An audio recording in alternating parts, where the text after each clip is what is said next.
Esta semana ocurrió un hecho trascendente de algo que nos tenía muy preocupados, que es la aprobación de la continuidad del uso de glifosato en la Unión Europea. Este es un proceso muy controvertido porque desde que hace un par de años un organismo que se ocupa de investigación sobre cáncer cambió de categoría al glifosato y lo puso como probablemente cancerígeno, sin atender a digamos, los trabajos científicos que se habían venido manejando hasta el momento, sino como ellos mismos reconocieron, tuvieron que retocar un poco y forzaron la inclusión del glifosato en una categoría diferente a la que tenía, que era de inocuidad, desatando un alboroto global de enormes implicancias. Después se desdijeron y empezó el debate acerca de la prohibición en Europa. La Unión Europea, a través de su instrumento de gobernanza, había empezado a debatir la cancelación de registro para este herbicida de amplísimo uso en todo el mundo e incluso en Europa, y también para uso urbano o uso hasta domiciliario para control de malezas en el jardín propio.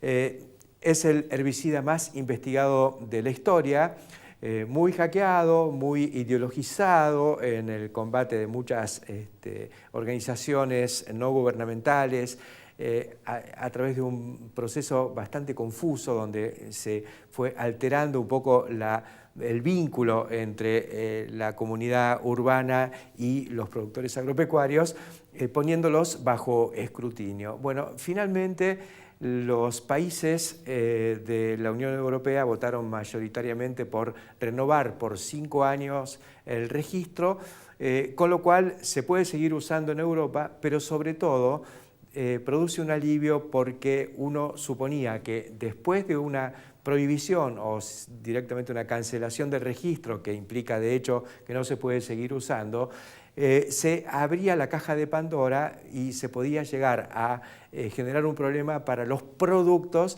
que en cuyo proceso productivo se utiliza este herbicida. Es algo que en general es muy controvertido y no pasa la OMC. La OMC, la Organización Mundial de Comercio, en general trata de, o por lo menos se basa, por lo que dicen los acuerdos, el propio acuerdo que le dio origen a esta entidad global que regula el comercio entre países, que tiene que haber base científica para cualquier decisión de este tipo o cualquier restricción de acceso a mercados. En este caso existía el riesgo de que alguien se montara sobre esto que hizo ese Instituto de Investigación sobre Cáncer y dijera este producto ha sido cancelado, es cancerígeno y en consecuencia ningún alimento que haya sido producido con este herbicida puede ingresar. Bueno, esto nos da aire y por otro lado nos da también la seguridad, porque si existiera la digamos, información científica y la convicción de que este producto puede ser dañino para la salud, la prohibición hubiera sido inmediata. Bueno, de hecho, si se prorrogó es porque no se pudo, digamos, el lobby verde no pudo contrarrestar la información científica, que fue lo que primó, por suerte, en este proceso. Me parece que esto es realmente importante y se contrapone con un hecho realmente insólito, que es que al mismo tiempo que Europa prorrogaba el uso de glifosato, en la ciudad de Rosario, precisamente la capital, yo diría, mundial de la soja, por donde sale toda la producción argentina procesada al mundo, decide prohibir el uso de glifosato en el ejido urbano. Por supuesto, atendiendo a cuestiones ideológicas y a percepción de los consumidores antes que anteponiendo el principio científico y la racionalidad. Hasta la semana que viene.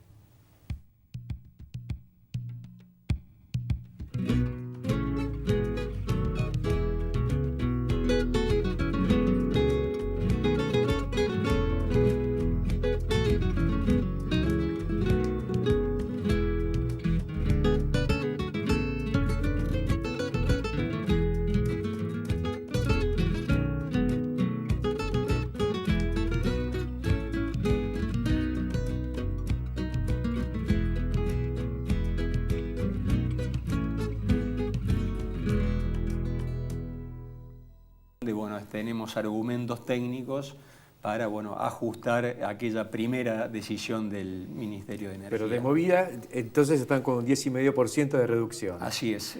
Los primeros 20 días de noviembre se facturó con un 21% menos y a partir del 21 de noviembre con el 10,5% menos. Sí. Y tenemos ahora hasta el 31 de enero para argumentar algunos errores que tenía el primer análisis y al criterio de las empresas. El etanol debería venderse al precio que está actualmente, por lo menos, ¿no?, con esa caída atenuada. Lo terrible es que frente a todo esto se ha largado a rodar el comentario, que ha salido en varios medios sin una fuente clara, pero se sabe que tiene origen en el sector petrolero, que dicen que tienen que aumentar la nafta porque aumentó el etanol, cuando la realidad es que se redujo en un 10,5%. Claro, lo que pasa es que el etanol tiene un bajísimo impacto en el precio final de la nafta, es el 12%. Claro. Con la primera caída, si las naftas pudieron bajar un 1,5% a causa del etanol, si ahora esa caída se atenuó en un 50%, la suba debería ser del 0,75%. Claro. Pero yo creo que el etanol tiene un futuro enorme en Argentina por delante. Hemos estado en el mes pasado en la cumbre de Houston, la cumbre mayor de etanol que se hace en el mundo, y diría que hay dos conceptos centrales que surgieron de esa cumbre. El etanol es un combustible limpio, favorece el aire limpio y es bueno para la salud de las personas. Es el primer punto relevante y de hecho lo tenemos medido aparte porque genera menos emisiones de gases de efecto invernadero respecto a la nafta, un 65% menos. Quiere decir que hoy las naftas cortadas con el 12% ya estamos contribuyendo a un aire más limpio a razón de 9 puntos menos de gases de efecto invernadero. Si las naftas fueran cortadas al 25%, estaríamos duplicando la reducción de esas emisiones. Y el segundo punto relevante es que el etanol, en esa cumbre de Houston, es la fuente de octanaje más barata del planeta. El etanol tiene 113 puntos de octanos, la nafta tiene 84 puntos, esos 29 puntos de diferencia le dan un plus al etanol en valor que supera largamente el valor que tiene ese menor poder calorífico. Por lo tanto, todos los países del mundo están hablando de crecer en el corte de etanol. Estados Unidos, ahora China, Canadá, México, y yo creo que Argentina, donde sobra maíz, sobra mucho maíz, pensar en un E22 más o menos 4%, como es Brasil. Brasil funciona entre E18 y E27, no haría falta el motor flex y el control de calidad del etanol seguiría en manos de las petroleras porque seguiríamos cortando con etanol anhidro las naftas a un corte superior al E12 actual. Has hecho un excelente resumen de los beneficios ambientales y también desde el punto de vista de la salud, porque reducir en algo las emisiones no es solo dióxido de carbono, sino que también hay otros compuestos de la combustión de las naftas que son complicados. Si eso se sustituye por etanol, que el etanol se disipa totalmente, se convierte en CO2 que luego recapturan las plantas.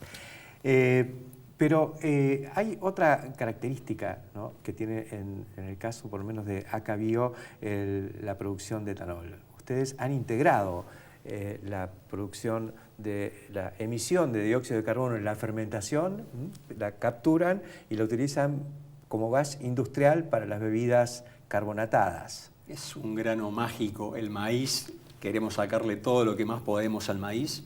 Del almidón sale el etanol, la proteína, los minerales son los granos destilados para la nutrición animal, para feedlot, para tambos, y el resto es el CO2, lo que el maíz captura, biofotosíntesis, en el proceso industrial se ventea el CO2. Bueno, en el caso de ACA Bio, a la salida de los fermentadores, capturamos el CO2 y hoy estamos produciendo 100 toneladas días de dióxido de carbono, con destino a bebidas carbonatadas, las gasificadas, para minería, para matafuegos, etc. y bueno, se está sustituyendo gas de origen fósil por gas de maíz. Porque ese dióxido de carbono hasta hoy se obtenía quemando gas. Gas, así es, y entonces hoy en las gaseosas ya estamos tomando gas de maíz, no ya más de hidrocarburos, y creo que es una forma de crear valor ambiental. Ambiental, Economía 360. Ustedes están muy involucrados en esa cuestión. También están desarrollando productos plásticos como por ejemplo los silobolsas, y también utilizan envases plásticos para la producción y distribución de agroquímicos. Todo eso genera un efluente plástico. ¿Qué están haciendo con eso? Casualmente a partir de gas, ¿no? Consumimos polietileno, claro. Tanto para los fitosanitarios que salen en bidones y llegan a los campos de los productores, como los silobolsas que ACA produce en la planta que tiene en la zona franca de General Pico La Pampa. Estamos produciendo entre bidones, hablando de plástico, y silobolsas, estamos enviando al mercado unas 6.000 toneladas de plástico por año. Hace 3 años que veíamos este tema, algo dijimos tenemos que hacer, salimos por el mundo, buscamos tecnologías, y desde hace ya unos 5 meses, desde julio pasado, está funcionando en Cañada de Gómez, en el Parque Industrial de Cañada de Gómez, una planta de recupero de residuos plásticos del campo, tanto para bidones, como para silobolsa, como para film stretch que se usan en los pallets. Y yo te diría que si bien la logística inversa, que ese producto venga del campo a la planta industrial, no es sencillo, pero bueno, hoy se están involucrando muchas cooperativas, hay terceros que se ocupan de ese acopio del plástico usado, y hoy te diría que estamos procesando ya en 2 turnos en la planta de Cañada de Gómez, y estamos produciendo polietileno de baja densidad y de alta densidad recuperado, y acá como pellet, como sale de ese proceso industrial, lo vende a industrias que usan el plástico recuperado. ¿Cómo es el producto que se obtiene? ¿Es un grumo? Lo podemos mostrar brevemente. Es una pequeña arvejita. Esto es PEAD, polietileno será de alta densidad. Y tenemos el polietileno de baja densidad también. Este es el de envases de fitosanitarios. De fitosanitarios, claro. Y también el de silobolsas, seguramente según los colores. Este es el de silobolsa porque el negro es predominante, la capa interna, sabemos que el silobolsa, los pentacapas, tienen 5 capas, el negro es predominante. Y una parte de ese polietileno se va a usar en la producción de nuevos silobolsa, una parte obviamente, lo mismo que estos de alta densidad se pueden utilizar para la capa central de los bidones. Y bueno, y acá en definitiva estamos extendiendo la vida útil del polietileno, porque el polietileno... Esto es mejor que cuando se dice biodegradable, porque cuando se biodegrada a algún lado va. Acá se recupera y tiene una vida, te diría, ilimitada, porque el polietileno vos lo podés reprocesar tantas veces puedas, y entonces no hay necesidad de usar nuevamente gas para hacer polietileno virgen. Usemos el polietileno que ya está, lo recuperamos, lo transformamos, lo recuperamos, y esto se usará para postes, varillas, durmientes, separadores de rutas en obras viales, y los de baja densidad puede ser para mangueras, para macetas flexibles. Bueno, para las bolsas de consorcio, tiene múltiples usos. El polietileno reciclado, tenemos mucha demanda, y hoy veía los reportes, está ingresando ya mucho polietileno que viene del campo usado. Y hay cooperativas que han resuelto este tema ambiental, de que ya no haya silobolsas en los campos, y le han cedido a una entidad de bien público el dinero, porque esto se paga, el plástico usado, por ejemplo, asociaciones de bomberos voluntarios o cooperadoras, y están dando también un servicio social al mismo tiempo, ¿no? Bueno, esta economía que nada se pierde, todo se transforma, como dijo en algún momento Lavoisier, ¿no? Bueno, Argentina Año Verde. Es una realidad. Pero está ocurriendo, y lo está haciendo la Asociación de Cooperativas Argentinas. Gracias, Víctor Castelo, por contarnos las buenas, las cuitas, los problemas y también estas alternativas, y todo tiene que ver con todo. Has planteado un mundo redondo y verde. Gracias por estar acá. Muchas gracias. Y enseguida continuamos.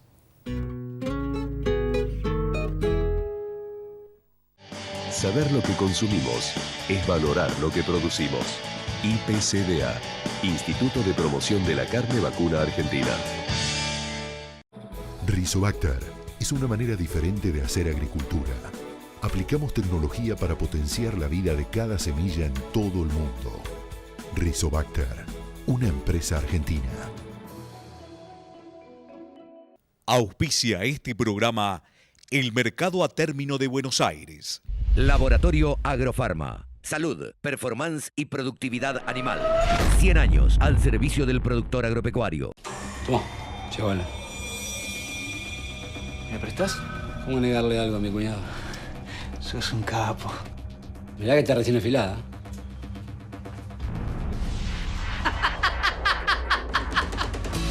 Vos sabés la diferencia que hay entre una Stihl y las demás. La mejor calidad y tecnología para el uso que quieras darle. Stihl, hoy más que nunca a tu alcance.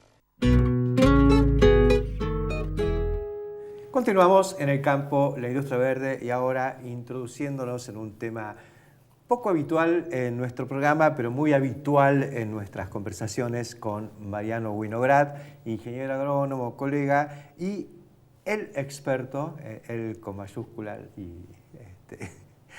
y toda clase de signos, porque es difícil de parangonar, en el tema hortícola. Y te hemos convocado, Mariano, porque de pronto hay como una eclosión, ¿no?, de eventos y de situaciones y de cosas que ocurren alrededor de la producción de hortalizas.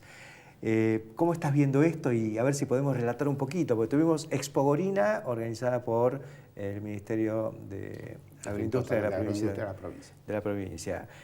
Una parrillada vegetariana o de vegetales en el barrio 31, antes Villa 31.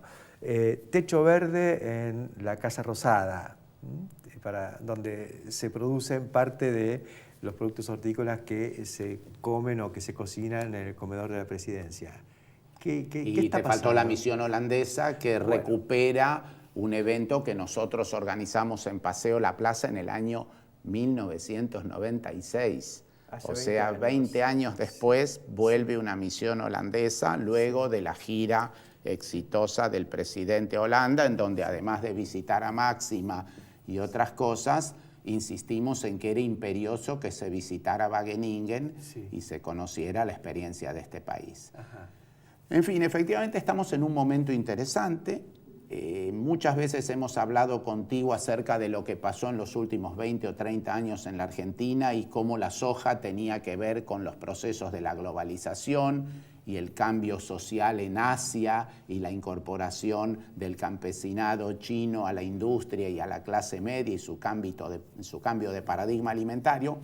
Y yo siempre insistía que a veces mi hermano, que es biólogo, me enseñó que además de ver las macro tendencias, a veces uno cuando está estudiando un tema tiene capacidad de percibir meso o micro tendencias.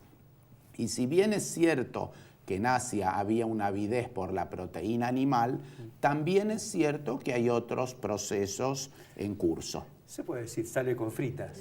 Se puede decir sale con fritas, pero Héctor Huergo, con quien cada tanto me reúno a tomar un café para ver un poco qué está pasando en el mundo, me contó que en el Silicon Valley hay esencialmente 2 o 3 proyectos. Es cierto, son de emprendedorismo. Seguramente están anticipando cosas que por ahí ocurren o por ahí no. Está recibiendo millones de dólares de inversores inquietos. Pero me mencionaste 2 cosas. Sí. Una fue agricultura en las ciudades y otra fue el mundo Beyond Meat. Sí. ¿Qué vamos a hacer qué ocurriría si efectivamente toda la humanidad comiera carne como en Argentina o Estados Unidos? Sí. El metano emitido por la rumia nos cocinaría por calentamiento global. Entonces, en fin, los que somos verduleros estamos siempre... Hoy salió la noticia de Coca-Cola y Ledesma en un acuerdo.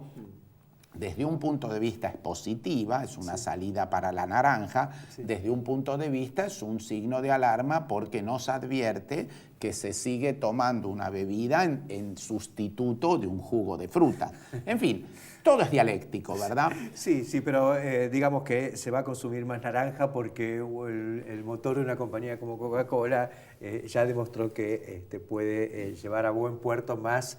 Coca-Cola es uno de los grandes exportadores de productos agrícolas argentinos. Este año, en el mes de marzo, abril, el presidente de Coca-Cola, el señor Davidovich, vino a la Argentina, anunció inversiones creo que por $500 millones y dio su conferencia en el INTA de Concordia y propuso un proyecto para la citricultura. Por un lado es muy bueno, por el otro lado es un poco desafiante. ¿Por qué no tenemos nosotros una asociación de citricultores que tenga un proyecto potente? En fin, es un poco el problema. Se puede sumar, como dice nuestro amigo Enrique Seminario, es I.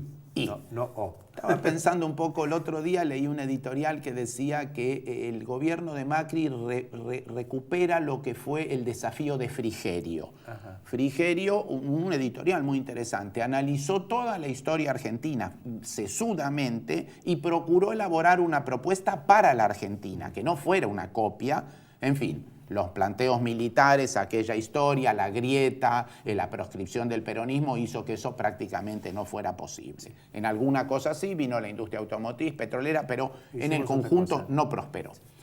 Yo pensé, siempre hablamos de la generación del 80. La generación del 80, que es la que transformó ese país un poco primitivo y de lazo y boleadora en el país del granero del mundo. Las estancias y las chacras y las colonias. Ahora bien, después del 80 vino Juárez Selman, vino en 90. O sea que la generación del 80, después de Roca, el cuñado de Roca, generó una crisis terrible y tuvo que venir Carlos Pellegrini para resolverla.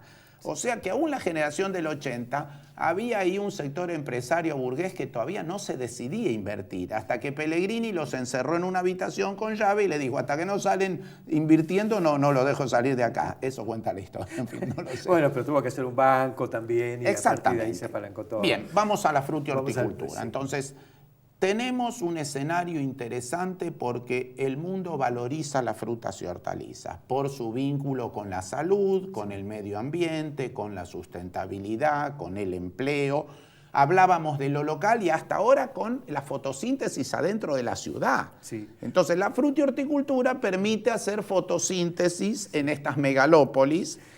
Donde el sol llega y pega duro. El sol llega y calienta y quema y cocina y que calienta los edificios. Además tenemos dióxido de carbono a lo loco. Exactamente. Entonces, en fin, resulta ser que había un supermercado orgánico en Estados Unidos llamado Whole Foods, que era la empresa orgánica más importante de Estados Unidos y que su tienda emblema en New Jersey tenía un invernáculo en el techo en donde se producía la lechuga que se comía en ese supermercado. Con lo cual, no solo era orgánico, sino que también era respetuosísimo del combustible, el agua y el carbono. Pero la cuestionaron porque era hidropónica y entonces los orgánicos dicen que lo hidropónico no es orgánico. Ese es un temazo para otro día. En fin, vos sabés que yo comparto contigo, nosotros procuramos ser Fruber, ya ni siquiera hablamos de horticultura, pero nos salimos de toda ortodoxia. Por eso cuando dijiste, redondeando, ¿quién se compró esta tienda? Amazon. ¿Qué va a hacer Amazon? No sabemos muy bien qué va a hacer con la tienda, pero sí sabemos que hacer horticultura en los techos de las ciudades para Amazon es por ahí. Como Amazon tiene un problema de logística, entonces resulta ser que Amazon tiene un equipo de ingenieros que está estudiando. Si queremos vender hortalizas, ¿dónde las tenemos que producir? ¿En California y transportar 7.000 kilómetros hasta New York? ¿O las producimos en New York? En fin, no lo sabemos. Es el gran debate, pero digamos, en la visión de Amazon, ¿no es cierto?, como plataforma logística que de pronto se mete en la horticultura o incluso en fruta, ellos dicen, cualquier producto en el que hay mucha brecha entre el precio que recibe el productor y el precio que paga el consumidor es para una plataforma logística vinculada a una visión nueva del comercio. Por eso entran en eso. Se compran esta compañía que tiene supermercados, pero lo que están mirando es más allá de eso, ¿no? Como tienen mucha plata y como además para conseguir plata tienen que ser vanguardistas, seguramente tienen un equipo de pensadores que incluirá antropólogos, etólogos, que dirán, ¿en dónde tiene la humanidad problemas? Por ejemplo, en el sector frutícola, en donde hay una brecha enorme entre lo que recibe el productor y lo que paga el consumidor. Sí. Bueno, ¿qué pensamos al respecto? Resulta ser que en la misión holandesa que vino al mercado central el otro día, con profesores de la Universidad de Wageningen, que Wageningen para la horticultura es como Harvard para la economía o Oxford para las leyes. Es una Jerusalén, es una Meca. ¿Qué nos dice esta señora? Que las hortalizas en Argentina son muy caras, caras al público, y nos advierte, si el poder adquisitivo de un argentino es tal vez la mitad o la tercera parte de un holandés, no nos cierra este tema. Pero a partir de ahí, ¿cuál es el problema? Históricamente decíamos, el problema son los comerciantes que son perversos, malos, nefastos, monopólicos. Entonces el imaginario, la ignorancia, la tontería supone que por las noches don Alfredo Coto se reúne con la señora Eusebia Mamani y la señora Amelia Yucra, y entre los tres dicen, ¿cuánto vamos a cobrar la lechuga mañana? Cosa que no tiene ni pie ni cabeza. ¿Por qué esta brecha? Por un problema tecnológico, porque tenemos una merma del 45% entre lo que se produce en el campo y se consume en la ciudad. La urbanización de la Argentina, este problema lo agravó, porque en la Argentina se desarrolló mucho más rápido los edificios que el transporte, que las cloacas, que el suministro de energía. Entonces, ¿por qué no tenemos 40% de la población sin cloaca? Y porque la ciudad creció más rápido que las cloacas. ¿Y por qué la gente tarda 2 horas en llegar al trabajo? Y porque el transporte no evolucionó como la ciudad. Es tremendo, pero bueno, ahora vinculemos todo esto que estamos planteando. Los holandeses con Wageningen, la ciudad esta que creció en la ciudad que es... La ciudad 31, barrio 31. Ciudad 31, porque es impresionante. Es impresionante. Bueno, ya tiene paneles solares, hay montones de ONGs y gobierno trabajando juntos, y aparece la ocurrencia de lo verde, ¿no? Claro, entonces y de esta nosotros, fíjate cómo son los hechos. Todos los argentinos sabemos que hay ahí un lugar que muchos de nosotros no hemos visitado, que lo asociamos con... Lo vemos prejuiciosamente, no lo vemos transparentemente, pero de pronto la ciudad resuelve que ahí va a ser un laboratorio de inclusión social, que es un tema en el que la Argentina en general ha sido un pionero, pero en los últimos años vemos que Colombia era más exitoso que nosotros en cuanto a la inclusión social, porque de la Colombia de los narcos de Pablo Escobar a lo que es hoy Medellín o Bogotá o Cali, en 20 años ha habido una evolución inmensa, y en Argentina no la hubo. Donde hablamos mucho más de inclusión. Rebuznamos un montón de inclusión social, nos reíamos de los colombianos. Sin embargo, los colombianos hoy nos están dando ejemplo. Entonces, vamos a Villa 31, el gobierno pone atención y resulta que este grupo de locos Fruber queríamos celebrar el Día Mundial de las Frutas y Hortalizas, que era el 20 de octubre, día que en el Hotel Sheraton se culminaba el Congreso Mundial de la Nutrición. Entonces el gobierno de la ciudad nos dijo, no lo podemos hacer porque es veda electoral. Entonces dijimos, bueno, entonces ¿por qué no lo hacemos en la mismísima villa? ¿Para qué en Retiro? Que sea en el medio de la villa. Macanudo, acordamos con el gobierno, que tiene una unidad específica, toda integrada por chicos jóvenes salidos de las universidades que están haciendo una experiencia ahí villera, y resolvimos hacer, junto con Fundación Irradia, a través de Enrique Seminario, con Banco de Alimentos, porque el problema del desperdicio de los alimentos es un problema dramático en Argentina, y junto con Lalo Creus y la Barra de Matanza Sur, y los Boy Scouts y el gobierno de la ciudad, una parrillada para 1.500 personas en la mismísima Villa 31, en donde había carbón, humito, cumbia, pero no había ni vino, ni empanada, ni choripán, sino berenjena, zapallito, choclo y jugo de naranja. Maravilloso. Vamos a cortar un momentito y enseguida continuamos. Enseguida volvemos.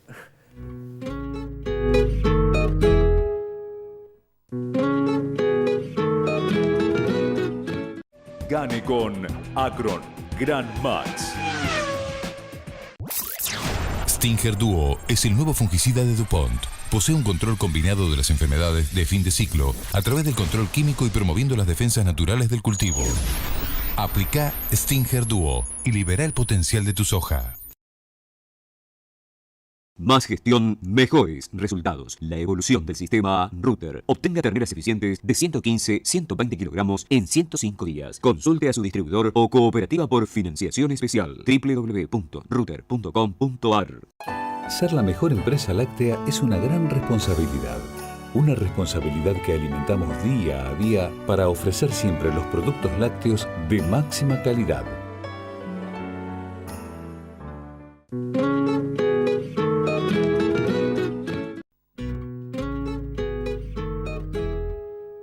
Continuamos conversando con Mariano Vinograd, experto en frutas y hortalizas, y fascinante lo que nos estabas contando de estas experiencias vivas, ¿no?, de los últimos días. Una parrillada vegetariana en el barrio 31, donde se instala la horticultura como no solo un elemento de mejor nutrición, sino también de inclusión social. Hay una actividad, no sé, de autogeneración por un lado, pero también de abastecimiento. El barrio 31 está pegado a lo que fue el mercado de Saldías, ahí donde paraba el tren. Hoy más otro mercado, porque también estaba el mercado nacional, en donde en la estación San Martín funcionó, yo alcancé a recordarlo, en el año 78, el mercado nacional de frutas. Ahí funcionaba, que tenía que ver con los trenes, en fin, todo tiene que ver con algo. Seguro. Ese lugar era el lugar logístico de la Buenos Aires, que recibía toda la mercadería del oeste y del norte por los trenes que tenían sus terminales ahí.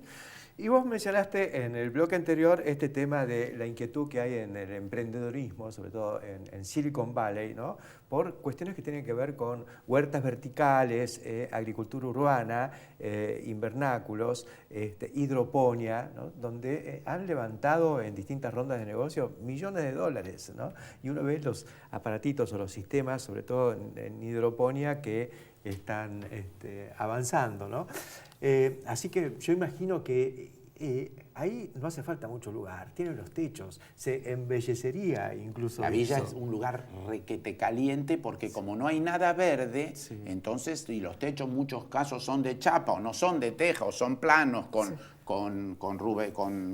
membrana, eso se calienta mucho durante el día. Entonces es un lugar muy caliente. Entonces los lugares que son muy calientes. ¿Qué cosa es estar en Adrogué, en San Isidro, en una calle de empedrado con plátanos que te sombrean todo? Es mucho más lindo estar ahí que estar en un lugar que no hay un árbol, ¿verdad? Hay que meter verde. Hay que meter verde. Hay que meter verde, en fin, y ahí tenemos la posibilidad, tenemos las cosas que tenemos que aprovechar, las paradojas. Tenemos mucha gente que ha venido de Paraguay, que ha venido de Bolivia, que tiene una cultura de vínculo con el verde, con la alimentación, con la comensalidad. Entonces ahí tenemos un desafío. Del otro día, desde el techo de una escuela que se llama Detrás de Todo, veo los únicos dos arbolitos que había en toda la villa, eran un níspero y un pomelo que seguro un paraguayo planteó ahí en su patio y estaba ahí una cosita verde en medio de todo ese gris. Ahora, cuando has recorrido alguna vez la calle principal de la villa, la Quinta Avenida de la villa, se lo recomiendo a todos nuestros oyentes. En fin, te metes por la calle principal y empezás a ver que los negocios más lindos, ¿sabés qué son? Verdulerías. Qué fantástico. Es espectacular. Están ahí adentro, las verdulerías son interesantes, dignas. Bien.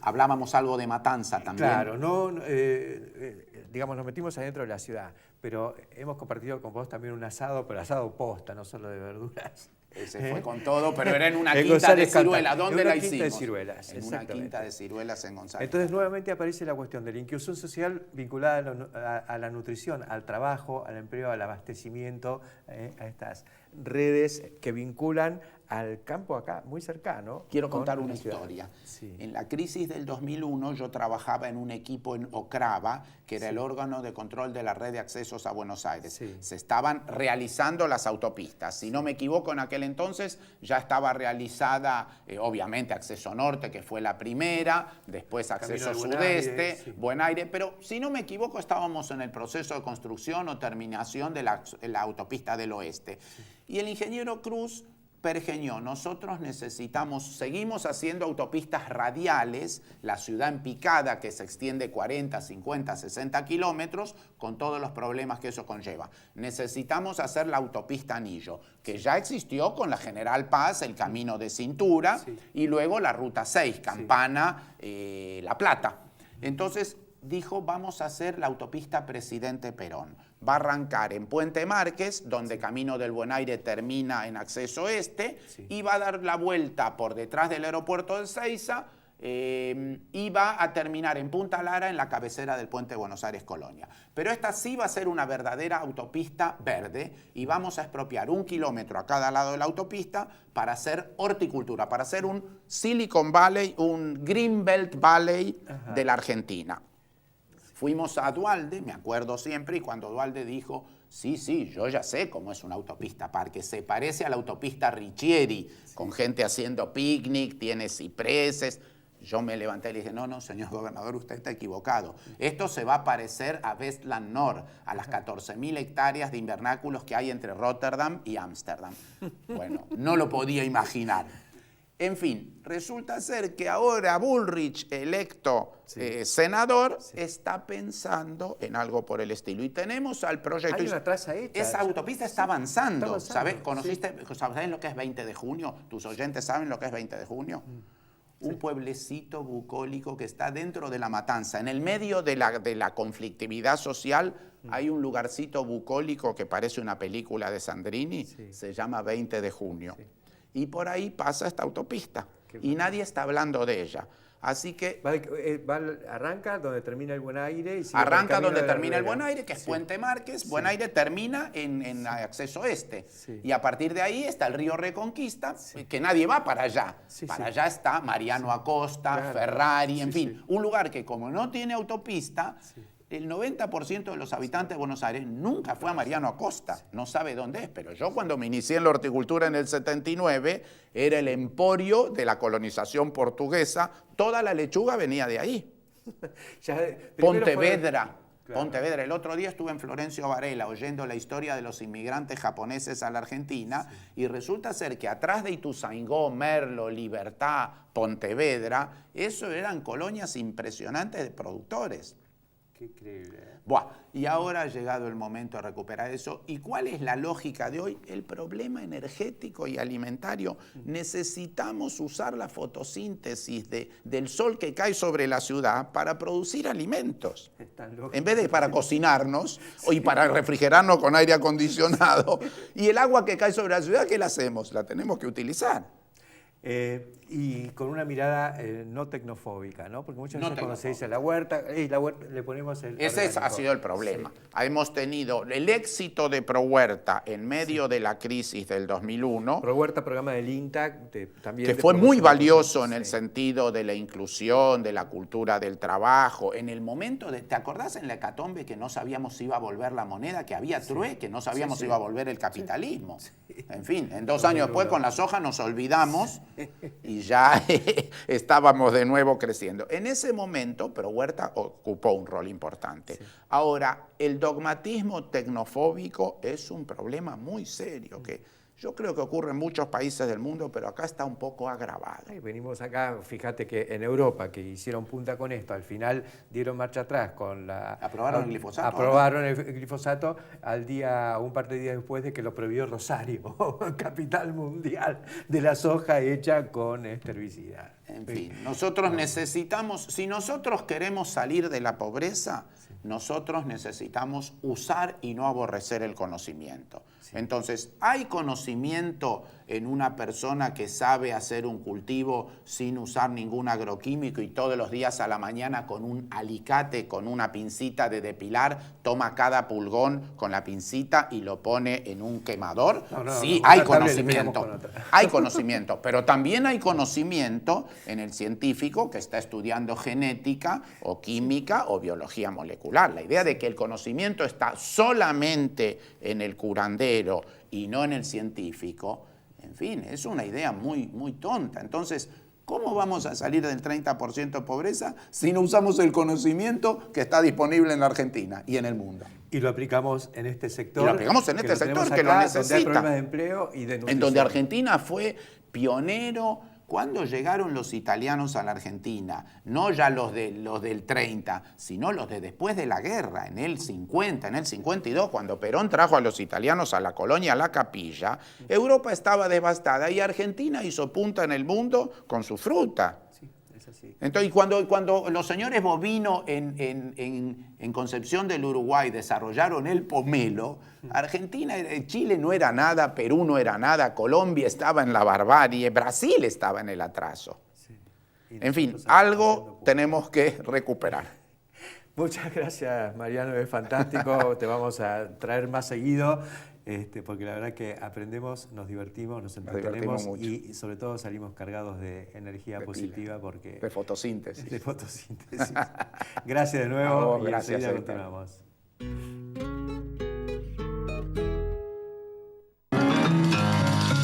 La fuerza del campo está en el trabajo de su gente y la fuerza del trabajador está en la UATRE. Nuevos inoculantes Palaversiche Turbo con 3 bacterias, bradyrhizobios que fijan nitrógeno, Azospirillum para promover el desarrollo radicular y Pseudomonas que solubilizan fósforo del suelo. Tecnología de avanzada, Barenbruch Palaversiche. En Bio 4 tenemos un compromiso, generar empleo, capacitación y desarrollo tecnológico. Bio 4, construimos un futuro con más energía. Asegúrate contra granizo en La Segunda, donde lo primero somos. Grupo Asegurador La Segunda.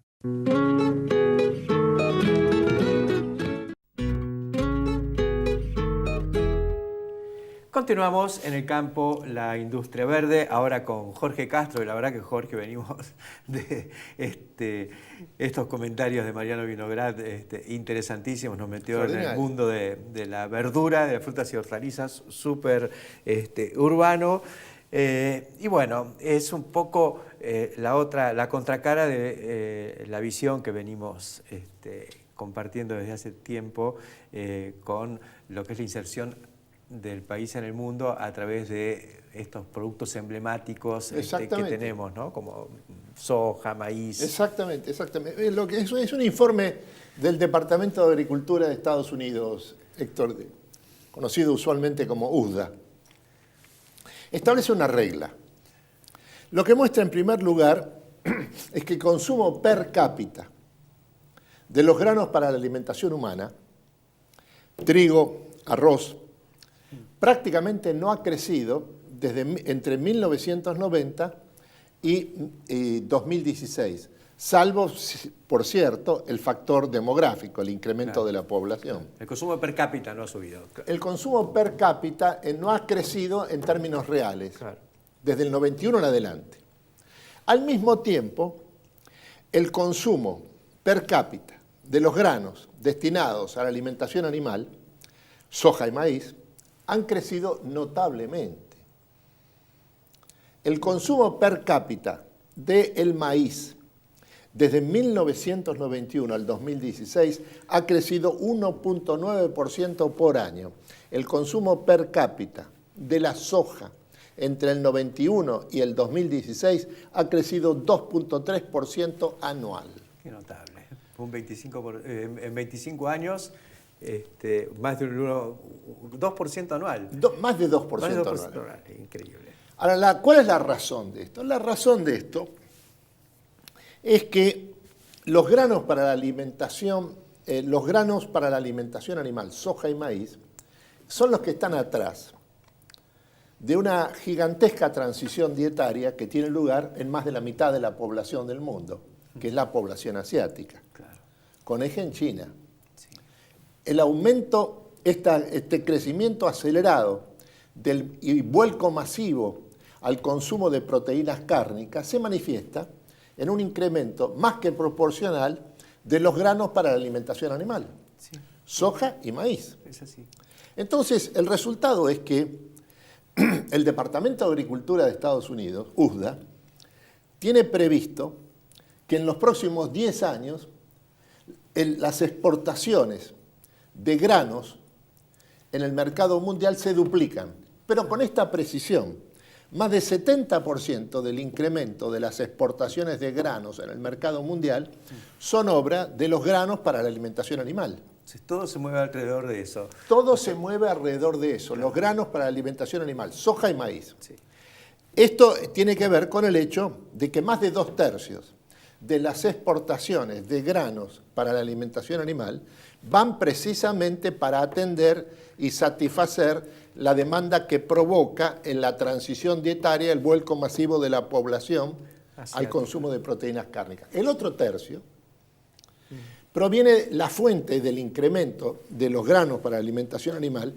La fuente de este incremento es el desarrollo del etanol en el mundo entero y en especial en Estados Unidos.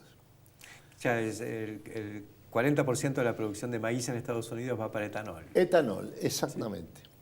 Pero más de 2/3 de la producción mundial de granos para la alimentación animal van para satisfacer la transición dietaria, el vuelco de la población, de más de la mitad de la población del mundo, China asiática, al consumo de proteínas cárnicas. Los dos grandes drivers que gobiernan la era. Exactamente. Ahora, ¿cuál es el resultado de esto en términos de inversiones? Se trata del capitalismo esto, que es un mecanismo de acumulación. Ahorro, inversión, reproducción ampliada.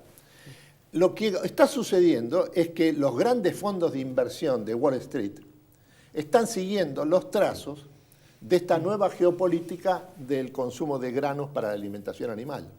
Y por eso, por primera vez, desde 1991 en adelante, en especial a partir del 2001, que es la fecha del ingreso de China en la Organización Mundial de Comercio, un punto de inflexión histórica, los grandes fondos de inversión de Wall Street han comenzado a invertir fuera de Estados Unidos, sobre todo en los grandes países emergentes, que son los que ofrecen la mayor tasa de retorno para sus inversiones. Esos grandes países emergentes, que son los que ofrecen la mayor tasa de retorno para sus inversiones, son, en lo que se refiere al trigo, no es más Estados Unidos ni Europa, es Rusia y Ucrania. Y en lo que se refiere a la soja, no es más la producción del medio oeste norteamericano, sino la producción de la soja en Brasil y la Argentina. Fundamentalmente a lo que se suma a Paraguay y va entrando Paraguay, Uruguay y el este de Bolivia alrededor de Santa Cruz de la Sierra. Ese es el mundo en el que estamos y hemos desarrollado la plataforma logística como para estar ahí a largo plazo. Exactamente. Gracias, Jorge, por ratificar esto que venís machacando y encontrándole un poquito esta vuelta a partir del informe de USDA. Gracias por favor. Aquí y enseguida continuamos. Snack Crops, Sociedad Anónima, líder mundial en la comercialización de especialidades con fuertes raíces en Argentina, lo invita a sembrar maíz pisingallo y girasol confitería para sus mercados en más de 60 países. Contáctenos al 011 5246 1901, vía mail a sergio.casas@snackcrops.com o bien visítenos en nuestra planta industrial ubicada en Pehuajó, provincia de Buenos Aires. Registro Nacional de Trabajadores Rurales y Empleadores.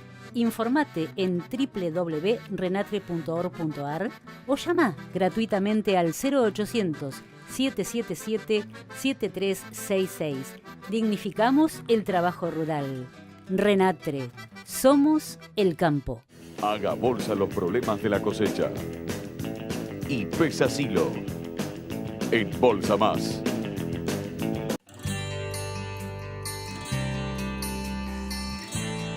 Es la primera vez que tenemos un banco en el barrio. Ahora me depositan mi sueldo en mi nueva caja de ahorro. En Piletones ya integramos al sistema financiero a más de 1000 familias. Por eso, en cada uno de los núcleos de inclusión y desarrollo de oportunidades que construye el gobierno de la ciudad, habrá una sucursal del banco. Y así seguiremos cumpliendo más sueños. El banco es fundamental.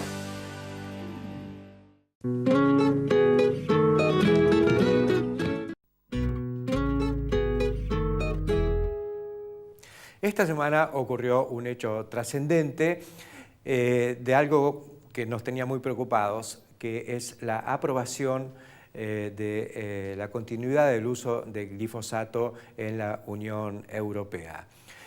Este es un proceso muy controvertido porque desde que hace un par de años un organismo que se ocupa de investigación sobre cáncer cambió de categoría al glifosato y lo puso como probablemente cancerígeno, sin atender a digamos, los trabajos científicos que se habían venido manejando hasta el momento, sino como ellos mismos reconocieron, tuvieron que retocar un poco y forzaron la inclusión del glifosato en una categoría diferente a la que tenía, que era de inocuidad, desatando un alboroto global de enormes implicancias. Después se desdijeron y empezó el debate acerca de la prohibición en Europa. La Unión Europea, a través de su instrumento de gobernanza, había empezado a debatir la cancelación de registro para este herbicida de amplísimo uso en todo el mundo e incluso en Europa, y también para uso urbano o uso hasta domiciliario para control de malezas en el jardín propio.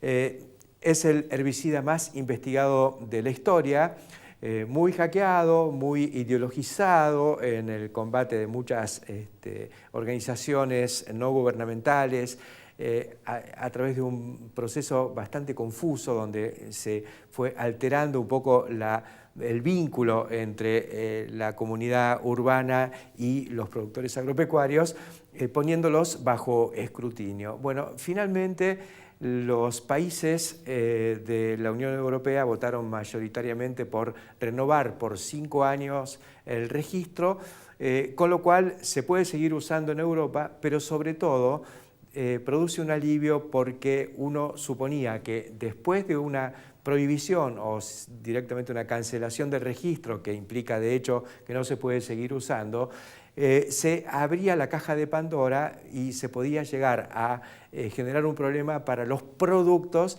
que en cuyo proceso productivo se utiliza este herbicida. Es algo que en general es muy controvertido y no pasa la OMC. La OMC, la Organización Mundial de Comercio, en general trata de, o por lo menos se basa, por lo que dicen los acuerdos, el propio acuerdo que le dio origen a esta entidad global que regula el comercio entre países, que tiene que haber base científica para cualquier decisión de este tipo o cualquier restricción de acceso a mercados. En este caso existía el riesgo de que alguien se montara sobre esto que hizo ese Instituto de Investigación sobre Cáncer y dijera este producto ha sido cancelado, es cancerígeno y en consecuencia ningún alimento que haya sido producido con este herbicida puede ingresar. Bueno, esto nos da aire y por otro lado nos da también la seguridad, porque si existiera la digamos, información científica y la convicción de que este producto puede ser dañino para la salud, la prohibición hubiera sido inmediata. Bueno, de hecho, si se prorrogó es porque no se pudo, digamos, el lobby verde no pudo contrarrestar la información científica, que fue lo que primó, por suerte, en este proceso. Me parece que esto es realmente importante y se contrapone con un hecho realmente insólito, que es que al mismo tiempo que Europa prorrogaba el uso de glifosato, en la ciudad de Rosario, precisamente la capital, yo diría, mundial de la soja, por donde sale toda la producción argentina procesada al mundo, decide prohibir el uso de glifosato en el ejido urbano. Por supuesto, atendiendo a cuestiones ideológicas y a percepción de los consumidores antes que anteponiendo el principio científico y la racionalidad. Hasta la semana que viene.